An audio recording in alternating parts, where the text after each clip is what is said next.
of visible political positions.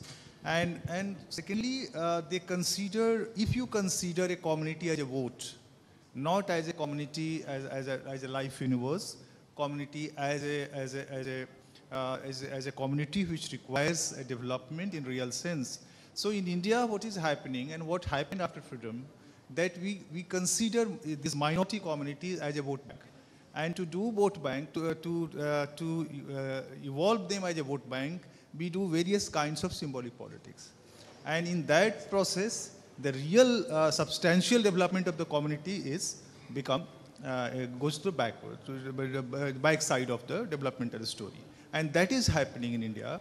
So this entire minority community, either Muslims or Christians or whatever, or especially Muslims, you have talked about the Sachar committee report. The underdevelopment of the community is because of we considered them as a vote bank and gave representation to their elites. They are a kind of section which is visible, which has a power to speak. Now Pasmanda thing is happening. You have already seen the Prime Minister talked about Pasmanda, and recently we visited in a Pasmanda village. And the person, I was talking to a person, and he said, Pradhan Mantri ne naam liya hum logon ka. So this Pradhan Mantri ne naam liya is a very catchy thing for them. Yes. And you have heard that Pradhan Mantri in his Bhopal lecture, he took the name of many of the community of which comes on the Pasmanda. And that is the method which I observed in the Kashiram politics, because when Kashiram used to deliver lecture, he used to take the name of the castes. Yes. So this empower them. So there are various communities, so real development will go to them. When we will take community not as a vote bank, but community as a life universe, and community as a part of the entire development story, as a stakeholder, not as a recipient. And here what is happening in India, that's why the entire inclusion, entire representation is turning as appeasement, because we are treating them as a vote bank.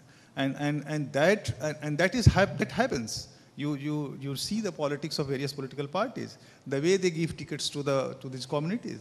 No, Sayyid Sahab को दे देना है, इनको दे देना है, मुस्लिम होना चाहिए. They don't even know कि वो मुस्लिम में भी कौन है, किसको हम टिकट देने जा रहे हैं, और दलित में भी कौन है जिसको हम टिकट देने जा रहे हैं. So they give the tickets, and they thought that community is for us and we will get the vote. So I think it's something we need to ponder over it, that actually it is not benefiting the community. It's just a kind of slogan, a jumla in that sense. Dr. Aishwarya Pandit, you have studied in a very academic sense. Do you think that framers of our constitution, they also made some kind of, I would say there was an oversight of framing of Article 21, Article 30, and of course Article 370, which has been removed now, that gave a kind of opportunity for political parties to do this politics of appeasement? I think we have to look at the colonial legacy here, and that has an overwhelming kind of influence on this. The British primarily saw the natives as a group interest. They did not, you were not imagined individually in their calculation, but you were seen as group interests. So this is Hindus, this is Muslims, this is Sikhs, and these are Christians. They are blocks, they function as blocks. So we must satisfy each block and kind of govern.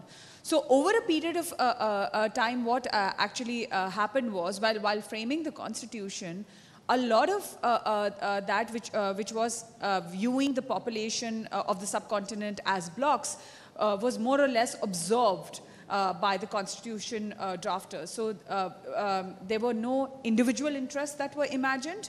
There were community interests they were imagined, as Badri Narayan has articulated. You were imagined as a Rajput, a Zamindar, a Dalit, a Kurmi, or this. You were identified in terms of a larger community. So individual interests was sidelined. The second aspect became is, and which he's rightly pointed out, is because they were identified as